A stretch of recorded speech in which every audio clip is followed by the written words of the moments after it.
here's your look at the Retrocloth Candyman.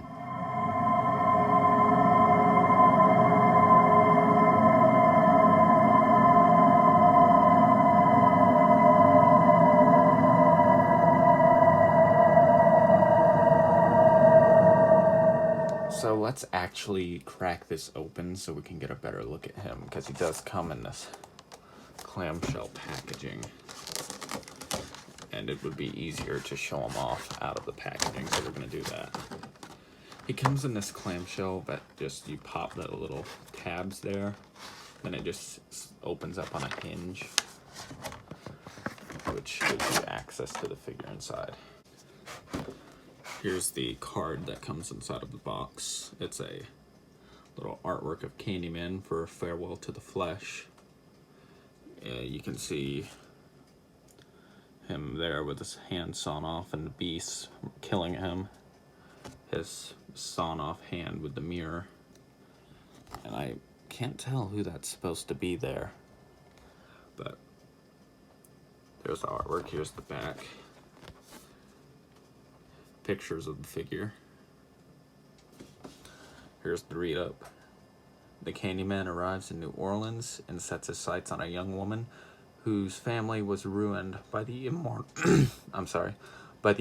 killer years ago. Years before. I kind of ad-libbed that. Overall, a very nice card. It's like cardstock or cardboard or something. Very nice. Now let's take a look at the main star here, the Candyman. Pretty much, his outfit is entirely made of cloth. And the first thing I noticed taking this out was just how soft the jacket is. He has a nice fabric coat with the brown lining going around it. Anyway, let's go ahead and take a look at the figure. Starting off with his shoes. He has a pair of black loafers. They are very nicely painted. The bottom of his feet actually do have peg holes, so that if you happen to have a Neca stand, you can actually put him down on it. Like so, and he'll stand up better. This is a very tall figure, by the way. He is about 8 inches, I believe. But yeah, he's kind of top heavy, so he may need a stand. Personally, I think I'm going to try to get one of those cylindrical cases that Neca is producing now. Anyway, opening up his jacket, which actually does have a wire on the bottom of it, so that you can just pose it however you want. If you want a more dramatic look, you can do that. He has a pair of black and white checkered pants on. Very nice. Does he have pockets? Yeah, you can actually see he has pockets right there. In terms of back pockets, actually, let me look. Yeah, no back pockets, but that's not surprising. But the pockets on this are nice. I never even realized they had that. He has a belt here, nice shiny buckle, and the belt actually is looped through the pants, which is very nice. He's wearing a white shirt. It looks almost like a tuxedo shirt or maybe like a dress shirt. And it comes with a white neckerchief on it, which if you can tighten this if you choose to do so. You just have to pull these and it'll tighten up. Personally, I'm leaving mine loose because you can see actually that the shirt stops right there at the collar, and I don't really like his neck being exposed, so I tend to leave it a little looser. They didn't bother giving him sleeves. You can actually see he's very muscular underneath this, because this is just the stock body mold that they use underneath this. All of these figures have that. In fact, I'm sure if you were to open up the shirt, I don't see why you ever would.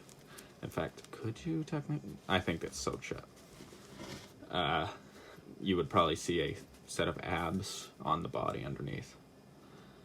Anyway, now moving on to the coat. Like I said, it has a wire on the bottom, so you could have it shut nice and tightly if you wanted to, or you could have it flying in the wind all dramatically like that. There's a lot of possibilities. Anyway, it's his jacket, his trench coat, I should say, is a nice soft black fabric, and it's lined with a brown fur. It starts off at the sides, goes around all the way on the bottom, goes around his collar here. Nice black interior on the collar, and it goes around the cuffs as well. Let's take a look at his hands. So for his left hand, he just comes with a gloved hand. Nice black shiny glove. Looks almost like latex or leather. He does not come with any interchangeable hands, but the hand he comes with is honestly perfect. Nice dynamic pose on the fingers there. Very nice. For his other hand, it's the meat hook that the character is so infamous for. You can see where it's been shoved into his bloody stump, and there's nails sticking out of it, I guess to help hold it in place or whatever. Nice tinge of red going on here. Is that blood? Is that rust? Maybe a little bit of both. Personally, I think it just might be blood. Just dried up blood that he cannot wipe off, or chooses not to. What's next to look at? His face. The head sculpt on the face is honestly perfect. You can see a lot of Tony Todd's likeness here. The paint applications are great. Overall, it's very faithful to how Tony Todd looks, and I was very impressed taking a look at this. It looks very realistic. Very nice. Here's a look at the back of the head too. You can see the hair sculpt. If it'll focus. I think that's focused. Overall, very nice sculpt. Let's take a look at his articulation real quick. The shoes, they can rock. They hinge. I believe you could sort of do them all the way around, but I wouldn't recommend it. I can't tell what kind of joint that is. I think it's a hinge peg in there. Opening up his jacket to get access to his articulation inside. His legs. Leg goes, splits, goes forward, goes back just a little bit. I'm not going to push that because the fabric, I would hate to tear this. Bottom of the leg, no twist, but there is a hinge in his leg, or his knee, I should say. Ignore the chirping in the background. That would be my guinea pigs. I do not know what they are up to back there, but they seem to be getting into some trouble. Anywho, torso. He can bend, he can lean back,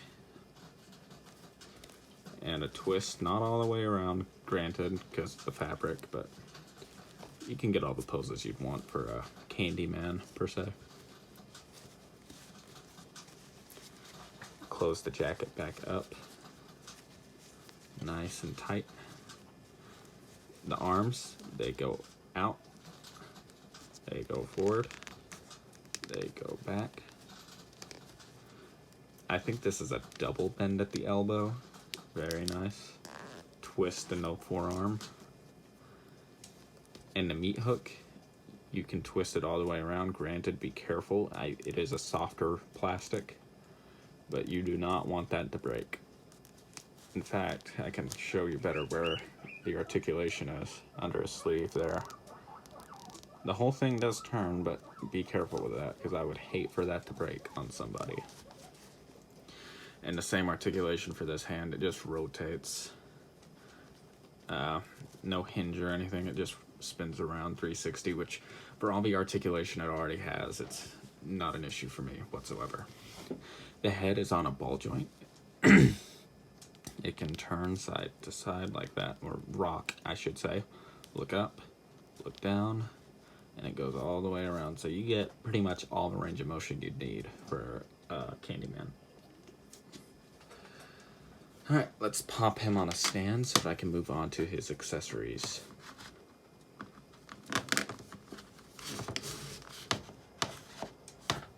The first accessory we have is this alternative head with the bees coming out of his mouth. I believe that when they were filming this, the way that they pulled it off, there was no CGI back in the 90s when they filmed this. They put a latex cover in Tony Todd's mouth so that the bees wouldn't get back there. And they were actually bees that were younger than 24 hours because their stingers were undeveloped, or were not fully developed yet. So they were less likely to sting. I think he said he got stung twice in his mouth. You can see bees there. There's one on his cheek there. And if you look extra close, if my camera will let me, you can see the individual stripings of the bees. The little yellow and black stripes. And in case you're curious, here's this head sculpt compared to the other. I'm not sure how focused that is, but I'm sure you get the idea.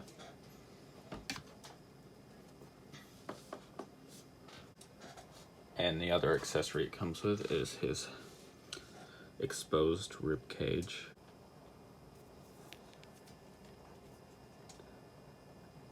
Very nice, very gruesome. It looks very wet. You can see all the bees just writhing their way around. You can even see the wings painted on these if you look extra close. Again, you can see all the stripes. The sculpt on the ribs and just the paint applications, it's spectacular. You can see his lungs right there, the two pink lungs. You can see his intestines there. I forget what that's called, but you can see it.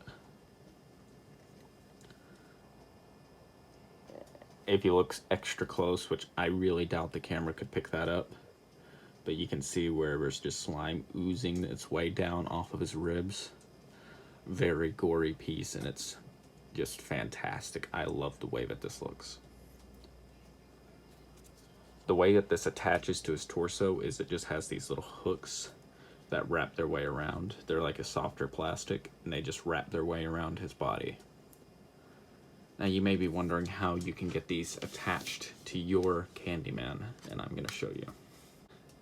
Switching the head, all you need to do is just grab and pull and twist, twist, twist, and his head will come right off. And that makes way for the alternative head that Neca has included with this figure.